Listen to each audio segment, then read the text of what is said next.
ডিসেম্বরের শুরুতে সামরিক শাসন জারি করায় এবার রাষ্ট্রদ্রোহ মামলায় গ্রেফতারের পথে দক্ষিণ কোরিয়ার অভিশংসিত প্রেসিডেন্ট ইউন সুক ইউল। শুক্রবার তাকে গ্রেপ্তারের জন্য বাসভবনে উপস্থিত হয় প্রায় অর্ধশত তদন্তকারী। বাসার সামনের পরিস্থিতি সামাল দিতে উপস্থিত শতাধিক আইনশৃঙ্খলা বাহিনী। যে কোনো সময় হাতে হাতকড়া পড়তে হতে পারে ইউলকে।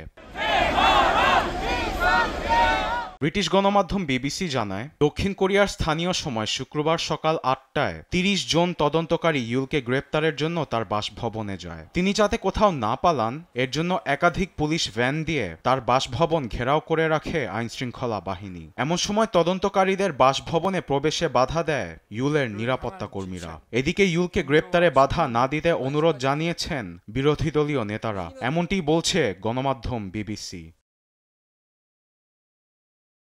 পরিস্থিতি যখন উত্তাল তখন ইউলের বাসার সামনে উপস্থিত তার সমর্থকরা। হাতে দক্ষিণ কোরিয়ার পতাকা নিয়ে স্লোগান দিচ্ছে তারা। এমন প্রক্রিয়ায় একজন প্রেসিডেন্টকে গ্রেপ্তারের প্রচেষ্টায় হতাশ তারা। এটি আইন বিরোধী বলে দাবি তাদের। আমাদের দেশকে বড় সংকট থেকে বাঁচাতে আমি প্রেসিডেন্ট বাসভবনের সামনে এসেছি। দুর্নীতি তদন্ত অফিস অবৈধ উপায়ে প্রেসিডেন্টকে গ্রেপ্তারের চেষ্টা করছে, তাই আমি এটা প্রতিরোধ করতে এখানে এসেছি। প্রেসিডেন্ট ইউন সুক ইয়োল এ পর্যন্ত দেশের আইন অমান্য করেননি, কিন্তু আইন শৃঙ্খলা বাহিনী নিজেই আইন মানেন না। দক্ষিণ কোরিয়া আইনহীন রাষ্ট্রে পরিণত হয়েছে। একজন নাগরিক হিসেবে আমি তা প্রতিরোধ করতে এসেছি।